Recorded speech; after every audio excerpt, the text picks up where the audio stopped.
जब कभी हम इंग्लिश पढ़ रहे होते हैं तो अक्सर हमें मालूम चलता है कि किसी पर्टिकुलर इंग्लिश वर्ड का सोर्स लैटिन है, मतलब वो शब्द लैटिन लैंग्वेज से आया है।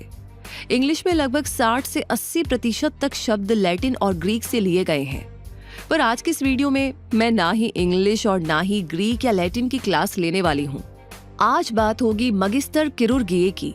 ये भी एक लैटिन वर्ड है जिसका मतलब होता है मास्टर ऑफ सर्जरी। magister मतलब मास्टर या अध्यापक और chirurgiae का मतलब होता है सर्जरी।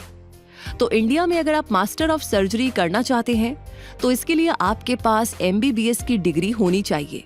मास्टर ऑफ सर्जरी एक पोस्ट ग्रेजुएट कोर्स है जो 3 साल का होता है।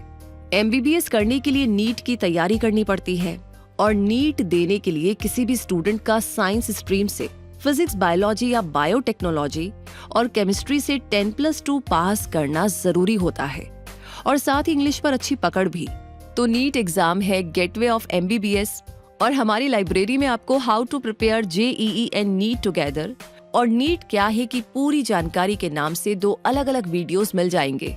वहीं मास्टर ऑफ सर्जरी करने के लिए MBBS ग्रेजुएट स्टूडेंट्स को नीट PG या INI-CET यानी institute of national importance combined entrance test की तैयारी करनी पड़ती है। अगर आप MBBS कर चुके हैं और मास्टर करने की सोच रहे हैं तो आपके पास 2 ऑप्शंस है। पहला तो ये कि आप MBBS के तुरंत बाद PG की तैयारी करें और या तो आप जॉब करते हुए भी मास्टर ऑफ सर्जरी या MS की तैयारी कर सकते हैं। क्योंकि ऑलरेडी आप नीट क्वालिफाई कर चुके होते हैं तो नीट PG देना आपके लिए थोड़ा आसान बन जाता है। इसका मतलब ये बिल्कुल भी नहीं है कि नीट PG एक इजी एग्जाम है। जॉब के साथ अगर आप MS के लिए तैयारी करना चाहते हैं तो आपको खुद से कुछ सवाल पूछने होंगे, जैसे आपके वर्किंग आवर्स क्या है और MS की तैयारी के लिए आप कितने ज्यादा कमिटेड हैं। जॉब करने के बाद आपको तैयारी करने के लिए कितना टाइम मिल रहा है, आप किन सब्जेक्ट्स में स्ट्रॉन्ग और कमजोर हैं। साथ ही नीट और MBBS के दौरान एग्जाम में आपकी परफॉर्मेंस कैसी थी। अगर आप खुद को ऑनेस्टली इन सारे सवालों के जवाब दे पाएंगे तो बिल्कुल आगे बढ़ सकते हैं। तैयारी के पहले सिलेबस को समझ लीजिए।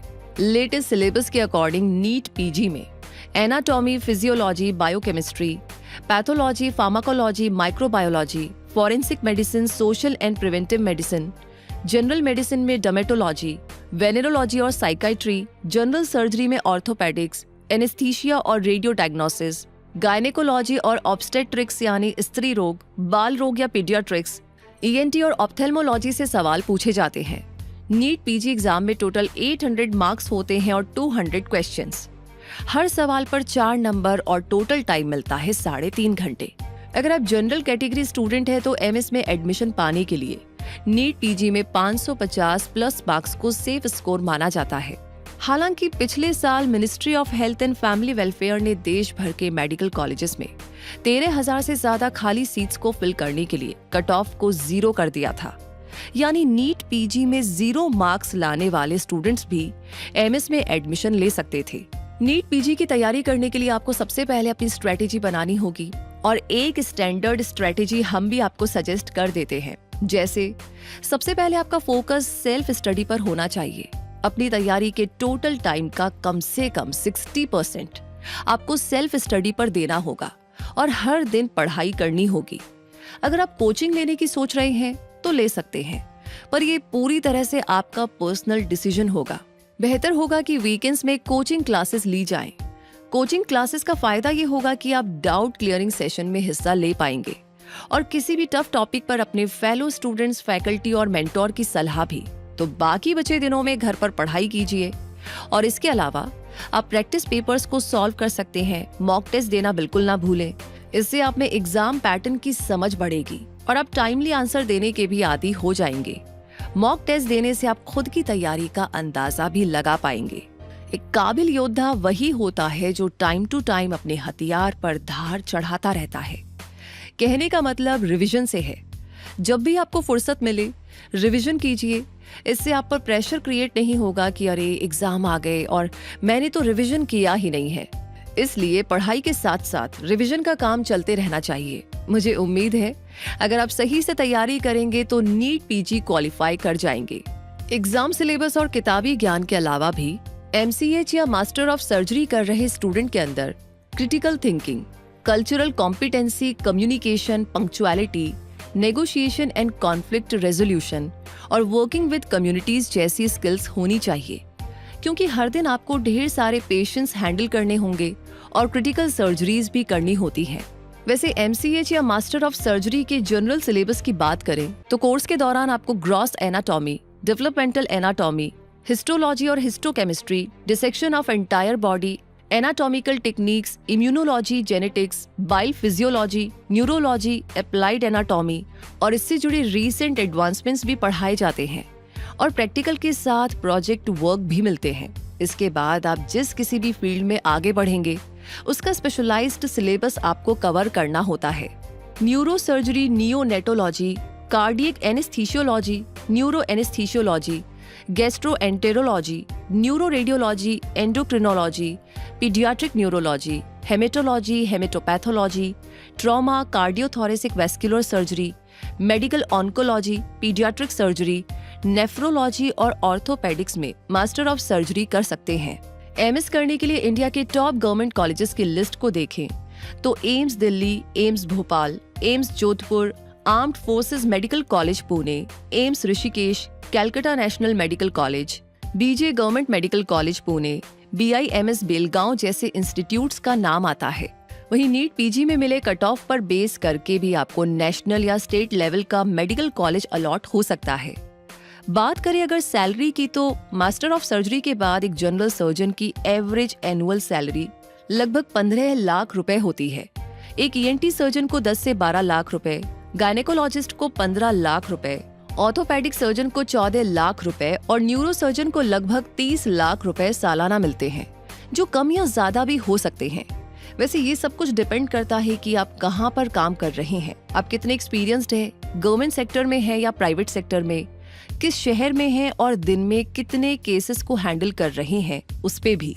अब अगर आपका मन है कि मैं इंडिया से नहीं किसी फॉरेन कंट्री से मास्टर ऑफ सर्जरी करना चाहता हूँ या करना चाहती हूँ, तो इसके लिए आपको ना कुछ बातों का ध्यान रखना होगा। जैसे सबसे पहले आपको डिसाइड करना होगा कि मास्टर ऑफ सर्जरी आप किस कंट्री से करना चाहते हैं।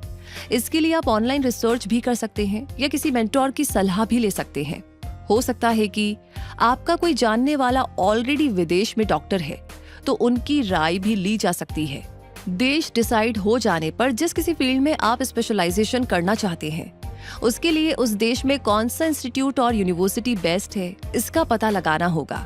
उसके बाद वहां एडमिशन लेने के लिए एलिजिबिलिटी क्राइटेरिया जैसे एकेडमिक क्वालिफिकेशन क्या चाहिए, प्रोफेशनल एक्सपीरियंस चाहिए या नहीं, और कोर्स इंग्लिश में अवेलेबल है या उस देश की लैंग्वेज प्रोफिशिएंसी जरूरी है, इन सभी बातों का पता लगाना होगा। यही नहीं, उस देश की quality of education, cost of living और कल्चरल फिट भी आपको चेक कर लेने चाहिए। अगला स्टेप आता है एप्लीकेशन प्रोसेस। जिस किसी भी प्रोग्राम के लिए आप जा रहे हैं, उसके एप्लीकेशन प्रोसेस और डेडलाइन की समझ आपको होनी चाहिए, क्योंकि ज्यादातर देशों में academic transcripts, letters of recommendation, statement of purpose और IELTS या TOEFL का स्कोर भी देना होता है। अगर आपकी चॉइस वाला मेडिकल कॉलेज या यूनिवर्सिटी में स्कॉलरशिप है या नहीं, इसकी जानकारी आपके पैसे बचा सकती है। पर्टिकुलरली अगर बात करें USA की, तो मास्टर ऑफ सर्जरी की अपनी पढ़ाई के लिए US जा रहे स्टूडेंट को United states medical licensing examination देना पड़ता है। इसे क्वालिफाई किए बिना आप USA में मेडिकल की पढ़ाई नहीं कर पाएंगे। मेडिकल लाइसेंसिंग के लिए USMLE एक 3 स्टेप एग्जामिनेशन है, जिससे फिजिशियंस की ability of safe and effective patient care, concepts, patient centric skills और हेल्थ एंड डिजीज से जुड़ी नॉलेज चेक की जाती है। USMLE टेस्ट 3 स्टेप्स में लिए जाते हैं, जहां स्टेप 1 और स्टेप 2 के लिए अलग अलग से $975 और स्टेप 3 के लिए $895 की फीस चुकानी पड़ती है। और जहां तक बात एग्जाम पैटर्न की, तो आप इस लिस्ट को फॉलो कर सकते हैं। अमेरिका से अब रुख करते हैं इंग्लैंड का। अगर आप UK में जाकर के मास्टर इन सर्जरी करना चाहते हैं, तो आपको प्लैप टेस्ट या professional and linguistic assessment board test qualify करना होगा। इस टेस्ट से ये इंश्योर किया जाता है कि बाहर से इंग्लैंड आकर डॉक्टरी की पढ़ाई करने वाले मेडिकल प्रोफेशनल्स में मेडिकल और मेडिसिन की प्रैक्टिस करने लायक नॉलेज और स्किल्स है या नहीं। प्लैब एग्जाम फीस का जिक्र करूं तो 2023 में प्लैब 1 की फीस थी €255 और प्लैब 2 की फीस थी €934। यूरो को इंडियन करेंसी में कन्वर्ट कर लेंगे तो आपको एक्चुअल कॉस्ट पता लग जाएगी, जो 1 लाख रुपए से तो ज्यादा ही जाएगा। अगर United states medical licensing examination या USMLE और प्लैब पर सेपरेट वीडियो बनाने की रिक्वेस्ट आई तो उसमें हम इन दोनों एग्जाम्स पर डिटेल्ड डिस्कशन करेंगे। उम्मीद है MCH या magister chirurgiae यानी मास्टर ऑफ सर्जरी पर आपको काफी क्लैरिटी मिल गई होगी। अगर आप नीट या नीट PG की तैयारी कर रहे हैं तो क्विक सपोर्ट की पूरी टीम की ओर से all the very best. Video अच्छी लगी है तो लाइक, शेयर और सब्सक्राइब करने की जो रस्म है उसे जरूर से निभा दीजिएगा, और साथ ही साथ जिस किसी टॉपिक पर आप वीडियो चाहते हैं उन्हें लिख भेजिए और थोड़ा इंतजार कीजिए। तब तक के लिए मैं रूबी पारिक आपसे कहूंगी, मिलेंगे जल्दी ही। हमेशा अपने आप को अपडेट रखिए क्विक सपोर्ट के साथ। धन्यवाद।